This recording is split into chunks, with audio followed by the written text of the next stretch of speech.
How to access SD card on Android. Hi everyone, welcome back to our channel. This is Rose and without further ado, let's begin. First of all, open Files or Files Manager on your device.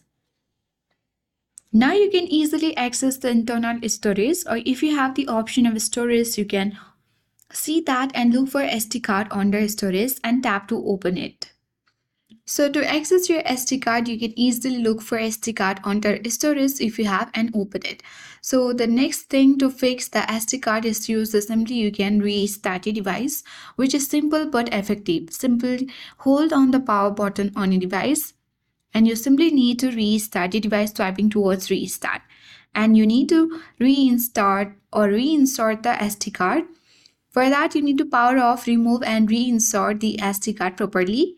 Now you can easily go ahead and open the settings, scroll down, and you need to look for the option of About Device and select the storage. And on this page, you simply need to see if the SD card appears. If unreadable, you can easily navigate to the storage section and format the SD card, which will erase all the data. So in this way, you can access and troubleshoot your SD card easily. I hope this guide was helpful. If it was, then do like, share, comment, and don't forget to subscribe.